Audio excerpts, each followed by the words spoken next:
حدیث مبارکہ میں آتا ہے کہ تین مختلف صحابہ کو ایک طرح کا واقعہ پیش آیا۔ پہلا واقعہ حضرت ابو ہریرہ رضی اللہ عنہ کا تھا۔ میں نے دیکھا ایک بندہ آیا اور اس نے آ کے اس میں سے مٹھیاں بھرنی شروع کر دی، اٹھانا شروع کر دیا۔ میں نے اسے پکڑ لیا۔ اس نے کہا کہ میں عیالدار ہوں، بڑا محتاج ہوں، بڑا ضرورت مند ہوں، پلیز مجھے چھوڑ دیں، منت سے ماجت کی۔ ابو ہریرہ فرماتے ہیں فرحم، تو مجھے اس پہ رحم آ گیا، میں نے اس کو چھوڑ دیا۔ صبح نبی علیہ السلام کی خدمت میں حاضری ہوئی تو اللہ کے محبوب صلی اللہ علیہ وسلم نے پوچھا کہ بتاؤ تمہارے قیدی کا کیا حال ہے؟ اے اللہ کے حبیب صلی اللہ علیہ وسلم، میں نے اسے پکڑ تو لیا تھا، بڑی منت سے ماجت اس نے کی، میں غریب ہوں، محتاج ہوں، ضرورت مند ہوں، تو میں نے اسے چھوڑ دیا۔ نبی صاحب نے فرمایا وہ پھر آئے گا۔ ابو ہریرہ نے فرماتے ہیں کہ مجھے یقین ہو گیا کہ آج رات اس نے پھر آنا ہے۔ پھر میں پہرے پہ بیٹھ گیا، پھر رات کے ایک وقت میں پھر وہی آیا، میں نے اسے پکڑ لیا۔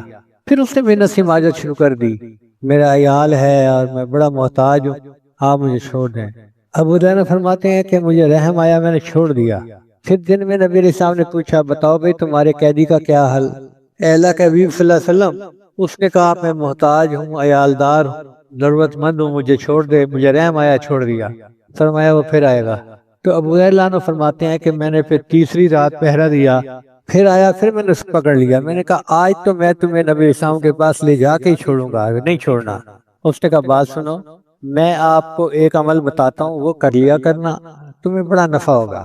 اب صحابہ کرام تو ایسے اعمال کے متلاشی تھے۔ وہ فرماتے ہیں کہ میں نے سے پوچھا کون سا عمل؟ کہنے لگا کہ آیت الکرسی اگر رات کو پڑھ لو گے تو 2 محافظ فرشتے تمہارے اوپر متعین ہو جائیں گے اور شیطان تم سے دور بھاگ جائے گا۔ اب جب دن ہوا تو نبی علیہ السلام نے پھر پوچھا بتاؤ تمہارے قیدی کا کیا حال ہے؟ اے اللہ کے حبیب صلی اللہ علیہ وسلم، اس نے مجھے کہا میں تمہیں عمل بتاتا ہوں۔ تو نبی علیہ السلام نے فرمایا کون سا عمل؟ اس نے یہ کہا تھا کہ آیت الکرسی رات کو سوتے ہوئے پڑھ لیا کرو، 2 فرشتے متعین ہو جائیں گے تمہاری حفاظت کے لیے اور شیطان تم سے دور بھاگ جائے گا۔ نبی علیہ السلام نے فرمایا قد صدق وہو کذوب، بات تو سچی کر گیا ہے جھوٹا۔ پھر نبی علیہ السلام نے پوچھا ابو ہریرہ تمہیں پتہ ہے کون تھا؟ الگ سے مجھے تو نہیں پتا۔ فرمایا ذاک شیطان، یہ شیطان تھا۔ تو بدبخت شیطان نے اپنا علاج خود بتایا کہ جو بندہ آیت الکرسی پڑھ لیتا ہے میں اس سے دفع دور ہو جاتا ہوں۔ ابو ایوب انصاری رضی اللہ عنہ نے اپنے گھر میں ایک طاق میں کھجوریں رکھی ہوئی تھی۔ وہ فرماتے ہیں کہ میں محسوس کرنے لگا کہ کھجوریں کم ہو جاتی ہیں، تو میں نے ذرا نگرانی کی تو میں نے دیکھا کہ ایک عورت ہے رات کو جو میری کھجوریں چرا رہی ہے۔ میں نے اس سے کہا کہ تم کون ہو؟ کہنے لگی میں جن عورت ہوں۔ میں نے کہا کہ میں تو تمہیں نبی علیہ السلام کے سامنے پیش کروں گا۔ اس نے کہا کہ آپ مجھے چھوڑ دیں، میں نہیں آؤں گی۔ تو ابو الدرداء رضی اللہ عنہ نے اس کو چھوڑ دیا، نہ ابو ایوب انصاری رضی اللہ عنہ نے اس کو چھوڑ دیا۔ وہ دوسری رات پھر آئی، پھر یہی واقعہ پیش آیا۔ نبی علیہ السلام نے فرمایا کہ وہ جھوٹی ہے، وہ پھر آئے گی۔ اور وہی ہوا کہ تیسری رات ابو ہریرہ نے پھر اس کو چوری کرتے دیکھ لیا۔ اب تو ان کو بڑا غصہ، انہوں نے کہا کہ اب تو ہو ہی نہیں سکتا، میں تمہیں نبی علیہ السلام کے سامنے ضرور پیش کروں گا۔ اس نے کہا کہ میں تمہیں ایک عمل بتاتی ہوں، تمہیں فائدہ ہوگا۔ کون سا عمل؟ کہ رات کو سوتے ہوئے آیت الکرسی پڑھ لیا کرو، شیطان تمہارے نزدیک نہیں آئے گا۔ صبح نبی علیہ السلام نے پوچھا بتاؤ بھائی کیا بنا؟ جی اس نے مجھے ایک عمل بتایا تھا۔ کون سا؟ کہ رات کو سوتے ہوئے آیت الکرسی پڑھ لیا کرو۔ نبی علیہ السلام نے فرمایا صدقت وہو کذوب، بات سچی کر گئی مگر وہ جھوٹی تھی۔ تو اس کا مطلب ہے کہ شیطان بھی بھاگ جاتا ہے اور آیت الکرسی پڑھنے سے جن بھی دفعہ دور ہو جاتے ہیں۔ تیسرا واقعہ ابی بن کعب رضی اللہ عنہ کو پیش آیا۔ وہ فرماتے ہیں کہ میں نے دیکھا کہ میری کھجوریں کم ہو رہی ہیں، خشک کرنے کے لیے کھجوریں رکھی ہوئی تھیں تو کم ہو جاتی تھیں۔ میں نے ایک رات نگرانی کی تو میں نے دیکھا کہ کوئی بندہ اس میں سے لپے بھر رہا ہے۔ میں نے اسے پکڑ لیا، پھر میں نے اس سے پوچھا اجنیٌ ام انسیٌ، تو انسان ہے یا جن ہے؟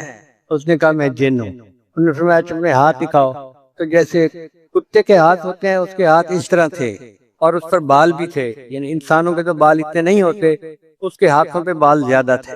یہ واقعہ بھی ان کے ساتھ اسی طرح پیش آیا 3 مرتبہ، اور تینوں مرتبہ نبی صاحب پوچھتے رہے کہ بتاؤ بھائی تمہارے قیدی کا کیا حال ہے؟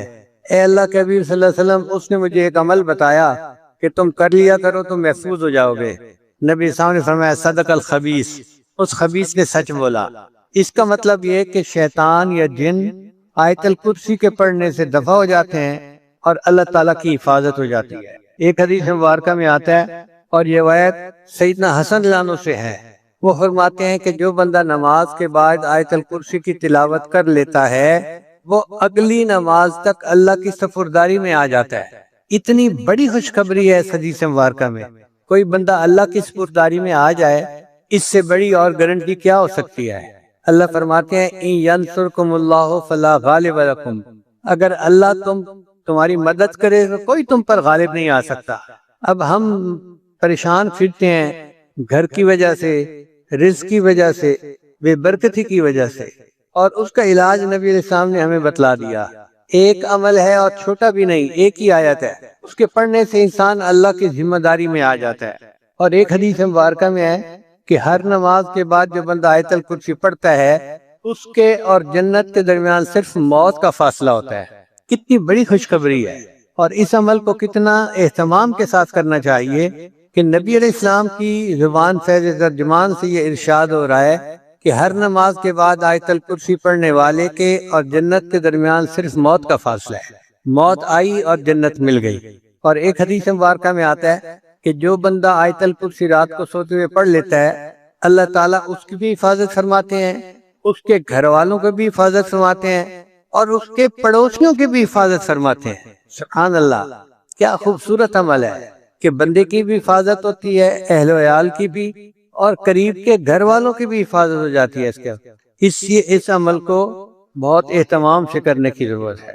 سیدہ عائشہ رضی اللہ عنہا فرماتی ہیں کہ ایک اجنبی آیا اور اس نے نبی علیہ السلام سے پوچھا، اے اللہ کے حبیب وسلم، میرے رزق میں برکت نہیں ہے، یہ وہ شکایت ہے جو ہر بندہ ہی تقریباً آج کر رہا ہے۔ تو نبی علیہ السلام نے فرمایا کہ آیت الکرسی کہاں گئی؟ اگر تم آیت الکرسی پڑھ لو گے تو اللہ تمہارا کھانے اور سالن کے اندر برکت عطا فرما دیں گے، یعنی تم جتنا پکاؤ گے اہل خانہ اس کو سیر ہو کر کھائیں گے، ان کو کمی نہیں محسوس ہوگی۔ ہم اپنے وسائل کی کمی کا تو شکوہ کرتے رہتے ہیں، تنخواہ تھوڑی ہے، فلاں ہے، فلاں ہے، فلاں ہے، اس طرف دھیان نہیں جاتا کہ ہم آیت الکرسی پڑھیں تاکہ ہمارے رزق میں برکت پیدا ہو جائے۔ حضرت عبداللہ بن عباس عنہ فرماتے ہیں کہ نبی علیہ السلام نے فرمایا آیت الکرسی پڑھنے والے کو اللہ شکر کرنے والا دل، صدیقین کے اعمال اور نبیوں جیسا اجر عطا فرماتے ہیں۔ کتنی بڑی نعمتیں ہیں جو مل رہی ہیں، شکر کرنے والا دل، صدیقین کے اعمال اور نبیوں کے جیسا اجر عطا فرماتے ہیں۔ نبی السلام نے ارشاد فرمایا کہ آیت الکرسی عرش کے خزانوں میں سے ایک بڑی نعمت ہے جو کسی نبی کو نہیں ملی، صرف اللہ نے مجھے عطا فرمائی۔ یعنی یہ انعام اللہ نے فقط اپنے محبوب صلی اللہ علیہ وسلم کو عطا کیا تاکہ ان کی امت اس سے نفع اٹھائے، کسی اور نبی کو نہیں ملی۔ اب آپ بتائیے یہ کتنا بڑا عمل ہے جس کو کرنا ہمارے لیے ضروری ہے۔ ایک حدیث مبارکہ میں ہے کہ نبی السلام نے ایک صحابی سے پوچھا کہ قرآن مجید کی عظیم ترین آیت کون سی ہے؟ ان کا جی آیت الکرسی۔ تو نبی السلام نے فرمایا مبارک ہو اللہ تمہیں نے جو علم دیا ہے اس میں برکت ہو۔ اور ایک حدیث مبارکہ میں آتا ہے کہ اسم اعظم 3 صورتوں میں ہے، ایک سورہ بقرہ، دوسرا سورہ آل عمران اور تیسرا سورہ طٰہٰ۔ تو ایک بزرگ فرماتے ہیں میں نے غور کیا کہ یہ کون سا اسم اعظم ہو سکتا ہے، تو مجھے یہ محسوس ہوا کہ سورہ بقرہ میں آیت ہے اللہ لا الہ الا هو الحی القیوم، اور سورہ آل عمران میں ہے الف لام میم اللہ لا الہ الا هو الحی القیوم، اور سورہ طٰہٰ کے اندر آیت ہے وَأَنَتِ الْوُجُوهُ لِلْحَيِّ الْقَيُّومِ۔ تو وہ فرماتے ہیں کہ میرا یہ گمان ہے کہ الحی القیوم یہ اللہ تعالیٰ کا اسم اعظم ہے، اس لیے ہم نے محراب میں یا حی یا قیوم لکھ کے لگایا ہے کہ بعض مفسرین کے نزدیک یہ اسم اعظم ہے۔ ہمارے بزرگوں نے اس کو مزید آگے نکھارا، وہ فرماتے ہیں کہ نہیں، جو اسم اللہ ہے وہ اسم اعظم ہے۔ بہرحال یہ قرآن مجید کی عظیم ترین آیت ہے اور وہ خاص نعمت ہے جو اللہ نے فقط اپنے پیارے محبوب صلی اللہ علیہ وسلم کو عطا فرمائی، کسی اور نبی کو عطا نہیں کی گئی، اور نبی علیہ السلام نے ہم تک کی امانت پہنچا دی۔ ہمارا حال دیکھو کہ ہم اس عمل کی طرف دھیان ہی نہیں کرتے، سوچتے ہی نہیں۔ اللہ تعالی ہمیں باقاعدگی کے ساتھ اس عمل کو کرنے کی توفیق عطا فرمائے۔ وآخر دعوانا ان الحمد للہ رب العالمین۔ دعا سے پہلے توبہ کے کلمات پڑھائے جاتے ہیں، سچے دل کے ساتھ پڑھ لیجئے۔ الحمد للہ وکفی وسلام علی عبادہ الذین اصطفی اما بعد۔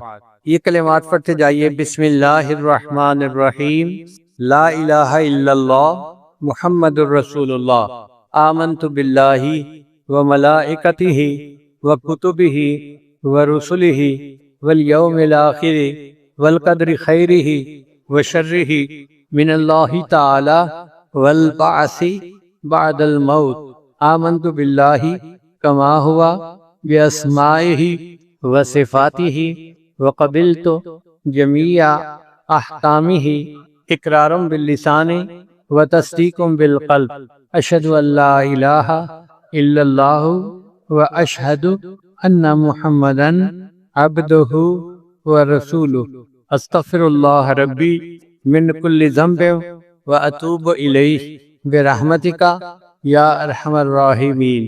ان کلمات کو پڑھنے سے ہم تو طائب ہو چکے ہیں۔ 5 اعمال ہیں، ان کو کریں گے تو اللہ تعالیٰ دل کو منور کریں گے۔ پہلا عمل ہے 100 مرتبہ استغفار پڑھنا صبح و شام۔ دوسرا عمل ہے 100 مرتبہ درود شریف پڑھنا۔ تیسرا عمل ہے قرآن مجید کی تلاوت روزانہ کرنا۔ چوتھا عمل ہے چلتے پھرتے ہر وقت دل میں اللہ کو یاد کرنا۔ اور 5واں ہے مراقبہ کرنا۔ مراقبہ تمام اعمال کا لب لباب اور نچوڑ ہے۔ طریقہ بہت آسان ہے۔ جب صبح و شام نماز پڑھ کے فارغ ہوں تو تھوڑی دیر کے لیے اللہ سے لو لگا کے بیٹھیں کہ اللہ کی رحمت آ رہی ہے، میرے دل میں سما رہی ہے، میرے دل کی ظلمت اور سیاہی دور ہو رہی ہے، اور میرا دل اللہ اللہ اللہ بول رہا ہے، میں سن رہا ہوں۔ زبان سے نہیں پڑھنا، دل پڑھ رہا ہے، میں سن رہا ہوں، یہ گمان کرنا ہے۔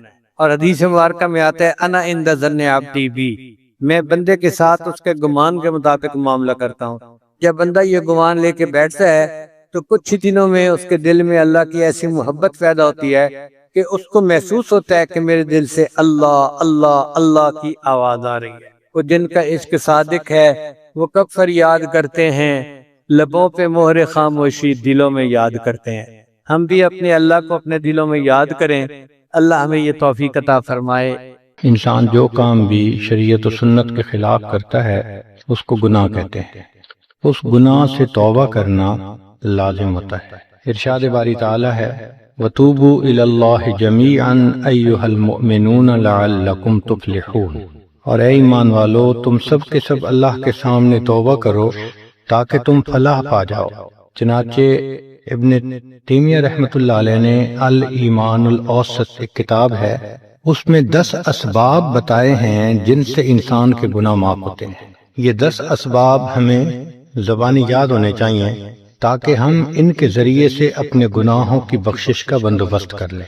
سب سے پہلا سبب استغفار۔ استغفار کہتے ہیں کہ اپنے گزرے ہوئے گناہوں پر نادم ہونا۔ شریعت نے کہا الندم توبۃ، ندامت یہ توبہ ہے۔ اور حدیث مبارکہ میں ہے کہ قیامت کے دن سب سے زیادہ خوش انسان وہ ہوگا من وجد فی صحیفتہ استغفارا کثیرا، جس کے نام اعمال میں کثرت کے ساتھ استغفار لکھا ہوا ہوگا۔ تو ہمیں کثرت سے استغفار پڑھنا چاہیے۔ چنانچہ ایک شخص حضرت حسن اللہ عنہ کے پاس آیا، حضرت بہت گناہگار ہوں، کوئی عمل بتائیں۔ فرمایا استغفار پڑھو۔ ایک اور آدمی آیا، حضرت بارش نہیں ہو رہی، کوئی عمل بتائیں۔ فرمایا استغفار پڑھو۔ پھر ایک آدمی آیا کہ حضرت بہت قرضہ چڑھ گیا، دعا کریں کہ کوئی اسباب بن جائیں رزق کے، مال کے، تاکہ قرضہ اتر جائے۔ فرمایا استغفار پڑھو۔ پھر ایک شخص آیا کہ حضرت دعا کریں اللہ مجھے بیٹا دے دے۔ فرمایا استغفار کرو۔ ایک آدمی آیا میرا باغ ہے، دعا کریں کہ میرا پھل زیادہ لگے۔ فرمایا استغفار کرو۔ ایک آدمی آیا میری کھیتی باڑی کی زمین ہے، دعا کریں پانی اندر سے نکل آئے۔ فرمایا استغفار کرو۔ اب سننے والا حیران کہ مختلف لوگ مختلف ضروریات آ کر بیان کرتے رہے، سب کے لیے ایک ہی جواب۔ تو اس نے پوچھا کہ حضرت کیا مسئلہ؟ تو فرمایا کہ دیکھو یہ جواب میں نے اپنی طرف سے نہیں دیا، قرآن مجید سے دیا ہے۔ اللہ تعالیٰ ارشاد فرماتے ہیں قرآن مجید میں فَقُلْتُ اسْتَغْفِرُوا رَبَّكُمْ إِنَّهُ كَانَ غَفَّارًا۔ تو سب سے پہلے استغفار کرنے سے گناہوں کی بخشش ہوتی ہے۔ یرسل السماء علیکم مدرارا، تمہارے اوپر اللہ بارشیں برسائے گا۔ وَيُمْدِدْكُمْ بِأَمْوَالٍ، اللہ مال کے ذریعے تمہاری مدد کرے گا۔ وَبَنِينَ، اور بیٹوں کے ذریعے مدد کرے گا۔ وَيَجْعَلْ لَكُمْ جَنَّاتٍ، اور اللہ تعالیٰ تمہیں درختوں پہ پھل زیادہ عطا کرے گا۔ وَيَجْعَلْ لَكُمْ أَنْهَارًا، اور اللہ تعالیٰ تمہارے لیے زمین کے چشمے جاری فرما دے گا۔ آپ اگر غور کریں تو ہماری روزمرہ کی جو پریشانیاں ہیں وہ انہی میں سے ہیں۔ کوئی بیٹے کے لیے پریشان، کوئی کاروبار کے لیے پریشان، کوئی قرضوں کی وجہ سے پریشان، اس کا مطلب یہ ہے کہ اگر ہم استغفار کرنے کی عادت ڈال لیں تو ہمیں کسی اور عمل کی ضرورت ہی نہیں ہے، اور یہ عمل قرآن مجید میں بتایا گیا ہے، یہ پروردگار عالم کا کلام ہے۔ ہم استغفار کم کرتے ہیں، کم از کم 100 مرتبہ صبح اور شام استغفار کا کرنا معمول بنا لینا چاہیے۔ آپ لوگ ڈرائیو کرتے ہیں اپنے دفتر جاتے ہوئے تو راستے میں جو آدھا گھنٹہ لگتا ہے اس میں کیا کرنا ہوتا ہے؟ بعض لوگ نعت سن لیتے ہیں، تلاوت سن لیتے ہیں، وہ بھی عبادت ہے، لیکن اس سے زیادہ بہتر یہ ہے کہ انسان خود پڑھے کچھ۔ تو اگر اس دوران آپ استغفر اللہ ہی پڑھتے رہیں تو سینکڑوں دفعہ استغفار نامہ اعمال میں لکھا جائے گا، اور اگر پورا پڑھ لیں استغفر اللہ ربی من کل ذنب واتوب الیہ تو یہ سونے پہ سہاگے والی بات ہے۔ تو اپنے ٹائمنگز کو ایسے ایڈجسٹ کریں کہ اس میں درود استغفار کثرت کے ساتھ آپ پڑھ سکیں، کیونکہ حدیث پاک میں یہ فرمانا کہ قیامت کے دن وہ بندہ بہت خوش ہوگا جس کے نام اعمال میں استغفار زیادہ ہوگا۔ دوسرا سبب ہے توبہ۔ توبہ اور استغفار بہت قریب قریب ہیں، ان میں لائن آف ڈیمارکیشن ڈالنا تھوڑا ڈیفیکلٹ ہے، مگر علماء نے لکھا ہے کہ استغفار پچھلے گناہوں پہ ریپینٹنس کو کہتے ہیں، اور توبہ آئندہ گناہوں کو کمٹ نہ کرنا، اس کی کمٹمنٹ کرنا، عزم کرنا، اس کو کہتے ہیں۔ توبہ عزم جازم، ایک عہد کرنا کہ میں نے آج کے بعد گناہ نہیں کرنا، یہ توبہ کہلاتا ہے۔ تو گویا توبہ کا تعلق آئندہ گناہ نہ کرنا، استغفار کا تعلق پاسٹ کے ساتھ ہے کہ میں نے جو کیا برا کیا، اللہ بس میری غلطی کو پلیز معاف کر دیں، اس کو استغفار کہتے ہیں۔ اور یہ استغفار کا حکم اللہ رب العزت نے اپنے حبیب صلی اللہ علیہ وسلم کو دیا، فسبح بحمد ربک واستغفرہ، حکم ہے، صیغہ ہے امر کا۔ اللہ کے محبوب صلی اللہ علیہ وسلم کو اگر یہ حکم ہے تو سوچئے پھر ہمیں استغفار کرنے کی کتنی ضرورت ہے۔ توبہ ہر بندے پہ کرنی ضروری، چنانچہ کافر ہے تو وہ کفر سے توبہ کر کے مسلمان بن جائے، مومن ہے گناہوں سے توبہ کر کے نیک بن جائے۔ جو نیک ہے وہ جو اپنے اعمال کے اندر غفلت ہوتی ہے، نماز کی غفلت، ذکر میں غفلت، تلاوت میں غفلت، اس غفلت سے توبہ کرے، اور جو کہے کہ جی میں تو اس سے بھی توبہ کرتا ہوں، تو بھئی ہم جو اعمال کرتے ہیں یہ اس کوالٹی کے تو نہیں کہ اللہ تعالیٰ کے ہاں قبولیت پا سکیں۔ اب پھر استغفار کرنا کہ اللہ اس کو قبول کر لیجئے، کیونکہ اللہ کے محبوب صلی اللہ علیہ وسلم نے فرمایا ما عبدنا کا حق کا عبادت، اے اللہ ہم نے عبادت نہیں کی جیسے عبادت کرنے کا حق تھا۔ اگر سید الاولین والآخرین صلی اللہ علیہ وسلم یہ فرماتے ہیں، ہم کس کھیت کی گاجر مولی ہیں، ہماری عبادتیں کیا عبادتیں ہیں؟ تو استغفار کرنا، توبہ کرنا ہم میں سے ہر بندے پر لازم ہے۔ تیسری چیز جس سے کہ گناہ معاف ہوتے ہیں، الحسنات الماحیہ، نیکیاں۔ جو انسان نیک اعمال کرتا ہے تو گناہ دھل جاتے ہیں۔ نیک اعمال کی مثال صابن کی ہے، گناہوں کی مثال میل کی سی ہے۔ صابن جتنا زیادہ لگتا ہے اتنا میل دھل جاتی ہے۔ ان الحسنات یذہبن السیئات، یہاں شیطان دھوکہ دیتا ہے۔ مثلا اگر کوئی بچہ تعلیم پا رہا ہے مگر کوئی گناہ بھی کرتا ہے، تیرے علم کا کیا فائدہ، گناہ تو چھوڑتا نہیں۔ بھائی اگر گناہ کرتے ہیں تو علم تو الٹا ان گناہوں کو دھوئے گا، وہ علم ہی چھڑوا دیتا ہے تاکہ دھونے کا مسئلہ ہی نہ رہے۔ اب عورت سوچے گی میں پردہ تو کرتی نہیں، نمازوں کا کیا فائدہ، یہ دھوکہ ہے شیطان کا۔ بھئی آپ نمازیں پڑھتی رہو، اس نمازوں کی برکت سے اللہ پھر پردے کی بھی توفیق دے دیں گے۔ تو نیکی نہیں چھوڑنی چاہیے کبھی بھی، یہ سوچ کے جی میں اچھا تو ہوں نہیں، کیا فائدہ؟ فائدہ ہے، جب اللہ فرما رہے ہیں کہ نیکیاں گناہوں کو دھو دیتی ہیں، بھئی گناہ تو ہم چھوڑتے نہیں اور نیکی آرام سے چھوڑ دیتے ہیں، یہ کہاں کی لاجک ہے؟ تو اس لیے نیکی بھاگ بھاگ کے کرنی چاہیے۔ اگر گناہ ہیں تو نیکی اور زیادہ کریں تاکہ نیکی کی برکت سے گناہوں کی ظلمت ختم ہو جائے اور دھل جائے۔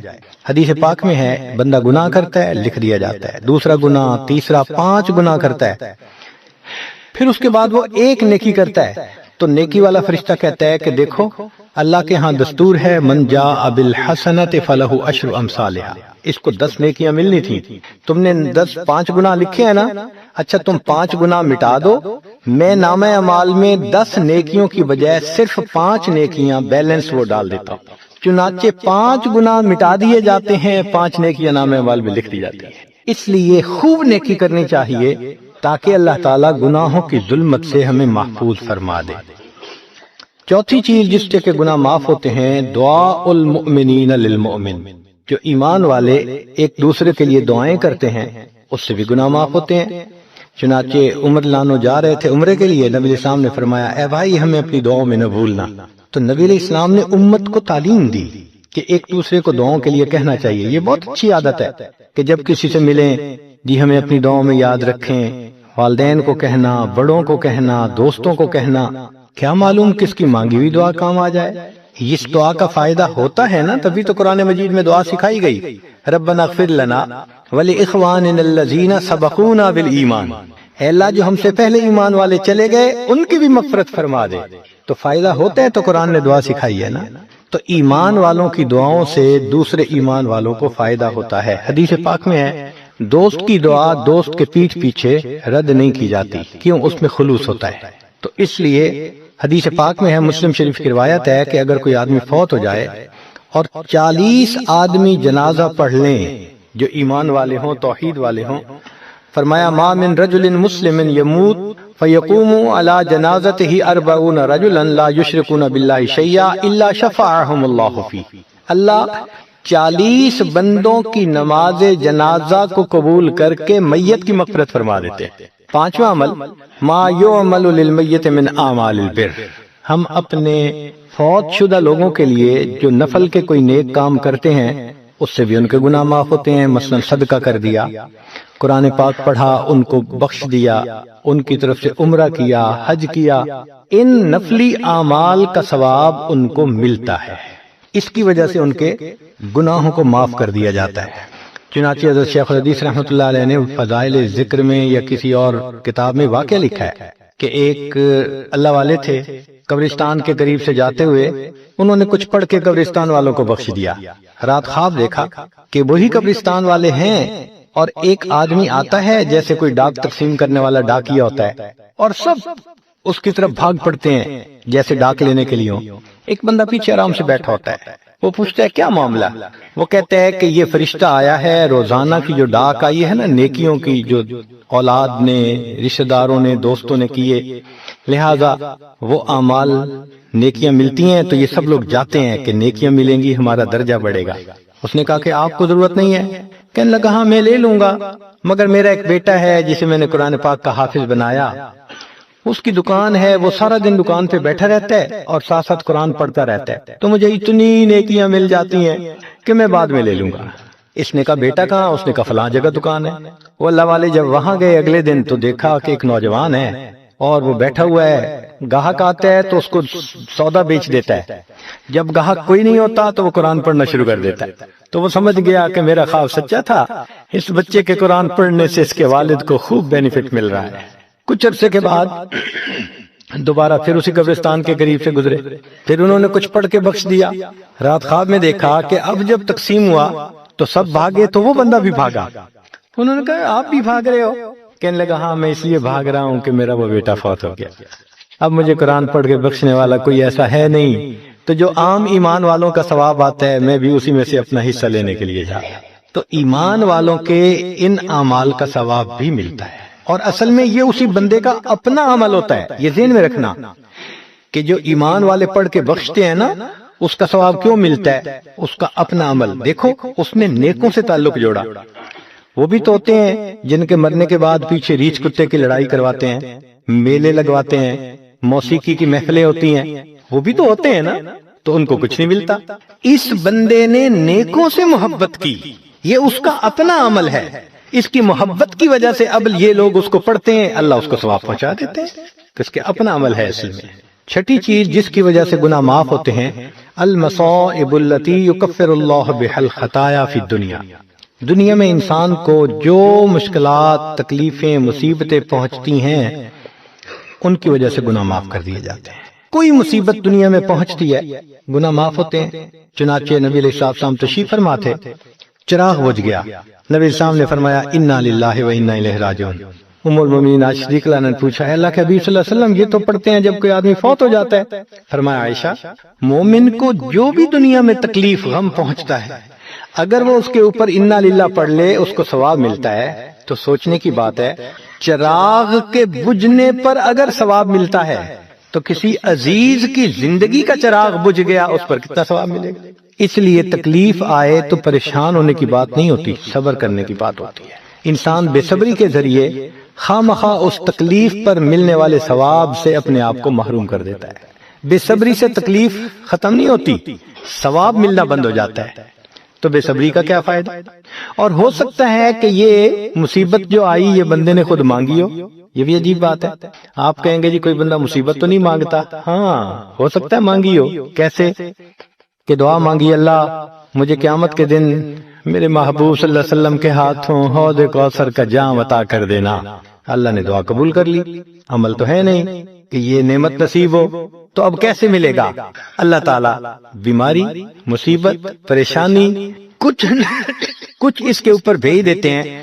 اگر یہ بندہ اس پر صبر کر لیتا ہے، اس کو بہانہ بنا کر اللہ اس کو وہ نعمت عطا فرما دیتے ہیں۔ چنانچہ ایک بزرگ سے 70s میں تھے، بیوی بھی اسی طرح بہت نیک تھی۔ بیوی نے کہا کہ میرا بڑا دل چاہتا ہے کہ نبی علیہ الصلوۃ والسلام کا دیدار نصیب ہو، میں بڑا دروشی پڑھتی ہوں، نفل پڑھتی ہوں، مگر مجھے واضح زیارت نہیں ہوئی۔ آپ کو کوئی عمل آتا ہو تو بتا دیں۔ انہوں نے کہا عمل آتا ہے، کرو گی؟ کہا بالکل کروں گی۔ کہنے لگے اچھا جمعہ کا دن آ رہا ہے، خوب نہا دھو کے وہ جو دلہن والے کپڑے تھے نا تمہارے، کناری والے گوٹے، وہ پہننا اور میک اپ کرنا، خوشبو لگانا، اور میں بس جمعہ پڑھ کے آؤں گا تو پھر ٹھیک۔ اس نے کہا بہت اچھا۔ وہ اللہ کی بندی نہائی دھوئی، دلہن کی طرح خوب تیار ہوئی، کپڑے دلہن والے پہنے۔ ان بزرگوں نے جمعہ کی نماز پڑھی تو ساتھ بھائی کا گھر تھا اس کی، یعنی ان کی بیوی کا، تو بیوی کے بھائی کے گھر چلے گئے۔ اس کو جا کے کہا میری عمر دیکھو اور آ کے اپنی بیوی بہن کی حالت دیکھو۔ اس نے کہا کیا مسئلہ؟ وہ ساتھ آ گیا، اور جب گھر آ کے اس نے دیکھا تو بیوی تو دلہن بنی بیٹھی ہے۔ بھائی کو غصہ آیا، تمہیں اپنی یہ تمہاری عمر اور یہ تمہارے لچھن۔ اس نے تو ڈانٹا اور وہ بیچاری روئی، اس کا دل ٹوٹا، رو رو کے حال برا، سو گئی۔ اللہ کی شان کہ اس نیند میں اس کو نبی علیہ السلام کی زیارت نصیب ہو گئی۔ اب وہ اٹھی تو وہ خوش بھی ہے اور پریشان بھی ہے۔ خوش اس بات پہ کہ زیارت ہو گئی، اور پریشان اس بات پہ کہ میاں نے کیا کیا، خود کہا دلہن بنو اور خود بھائی سے مجھے ڈانٹ پڑوا دی۔ تو پھر اس نے پوچھا کہ آپ نے ایسا کیوں کیا؟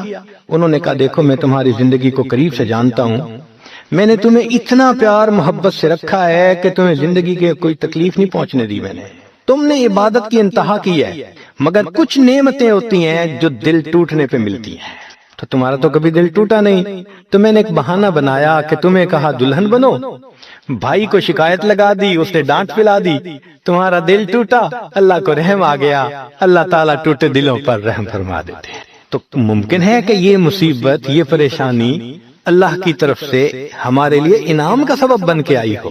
اس لیے ہمارے بزرگوں نے کہا سکھ دکھاں تو دیواں وار، کہ میں سکھوں کو دکھوں پہ قربان کر دوں، سکھ دکھاں تو دیواں وار، دکھاں آن ملائم یار، کہ دکھوں نے مجھے میرے یار سے ملا دیا۔ اللہ کو بڑا ترس آتا ہے اس بندے پر جس پر کوئی مصیبت آتی ہے، پریشانی آتی ہے۔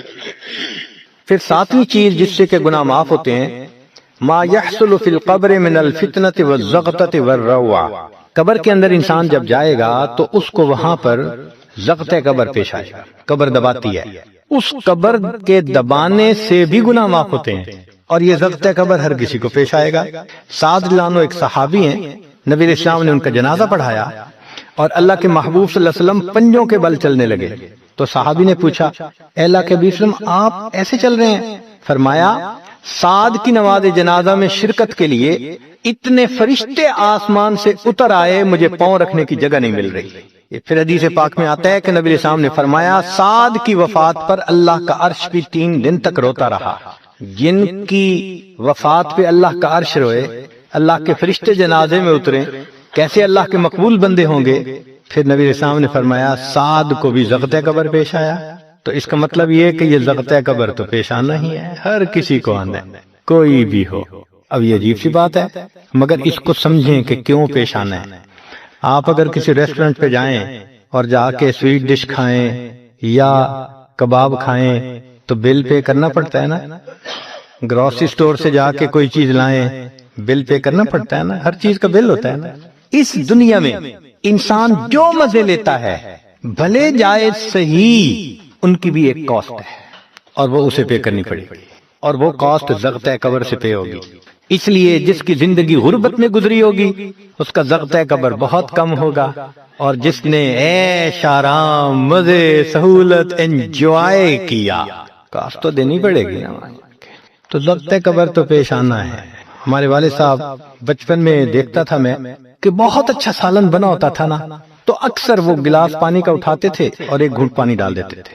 مجھے سمجھ نہیں آتی تھی یہ کیا کرتے ہیں، میں اکثر ان سے پوچھتا تھا ابو آپ ایسے کیوں کرتے ہیں، نہیں بتاتے تھے۔ جب ان کی وفات ہوئی تو بعد میں والدہ صاحبہ نے کہا کہ اصل میں وہ یہ کہا کرتے تھے کہ نفس میرا دشمن ہے، میں اس نفس کو لذتیں کیوں دوں۔ وہ لذیذ کھانے کے اوپر بھی ایک گھونٹ پانی ڈال کے اس کو کم مزے والا بنا لیا کرتے تھے، جائز لذتوں کو بھی کم کر لیتے تھے۔ ہمارا کیا حال ہوگا جو ناجائز لذتوں کے پیچھے بھاگ۔ تو یہ ضغطۂ قبر مومن کو بھی پیش آتا ہے اور کافر کو بھی، مگر فرق ہے، کافر کو پیش آئے گا کہ حدیث پاک میں آتا ہے دائیں طرف کی پسلیاں بائیں طرف اور بائیں کی پسلیاں دائیں طرف، یوں پسلیاں توڑ کے رکھ دیں گے۔ اور مومن کو بھی ضغطۂ قبر پیش آئے گا، مگر مومن کو ضغطۂ قبر تکلیف نہیں دے گا اتنی اگر نیک ہوا۔ کیوں؟ اچھا آپ بتائیں سر میں درد ہو تو آپ کہتے ہیں نا ذرا سر دبا دو، تو تکلیف ہوتی ہے یا راحت ملتی ہے؟ سر دبانے سے راحت ملتی ہے۔ جس طرح سر درد میں کوئی دبائے سر کو راحت ملتی ہے، ایسے ہی مومن کو ضغطۂ قبر تو پیش آئے گا مگر مومن کے لیے راحت کا سبب ہوگا۔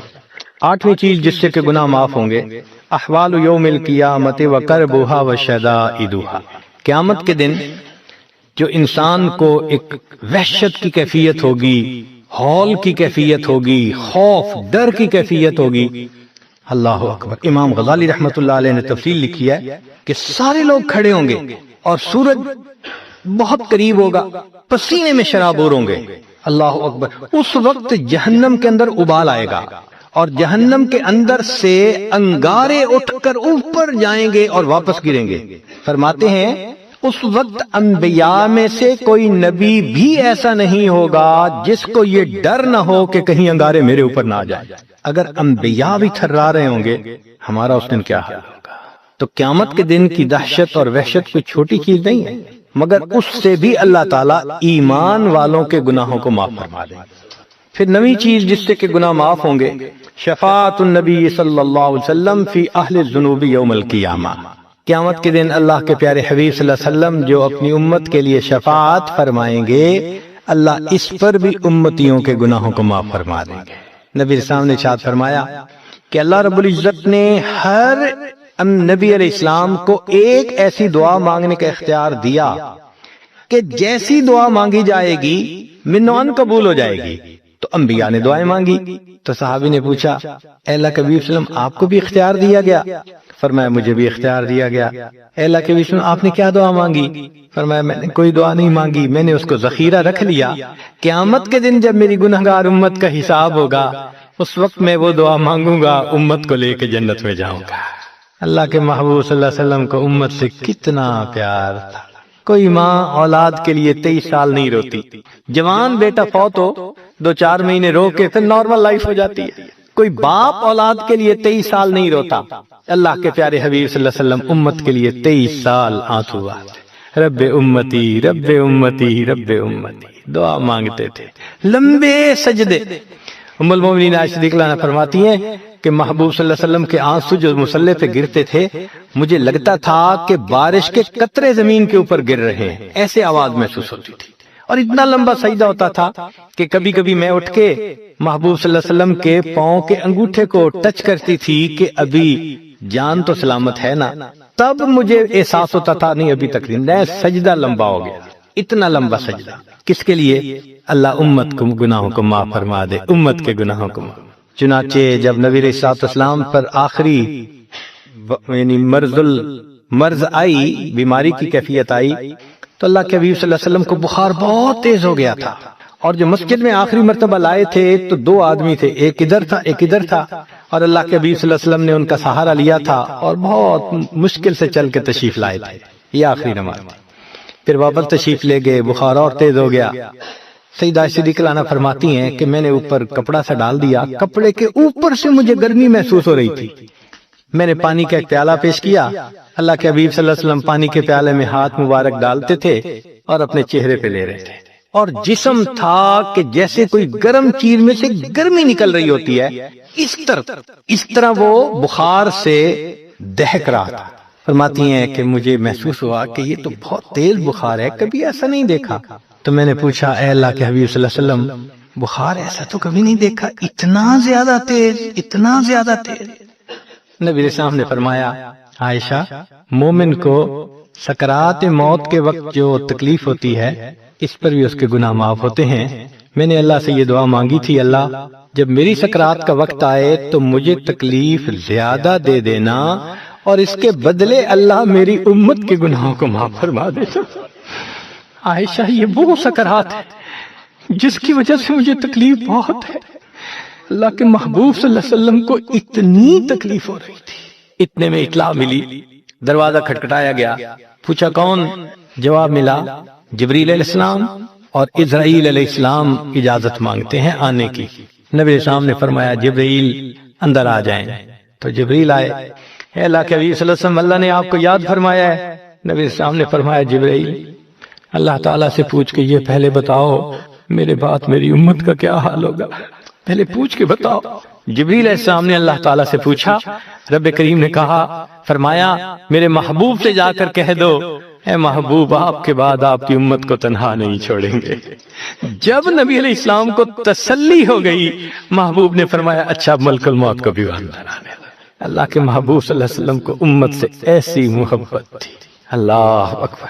چنانچہ حدیث پاک میں ہے کہ نبی علیہ السلام نے فرمایا خیرت بین ان یدخل نصف امتی الجنہ و بین شفاعہ، اللہ رب العزت نے مجھے چوائس دیا، اختیار دیا کہ اے میرے حبیب صلی اللہ علیہ وسلم آپ چاہیں تو آپ کی آدھی امت کو بلا حساب جنت بھیج دیں گے، اور آپ چاہیں تو جن کی آپ شفاعت کریں ان کو بھیجیں گے۔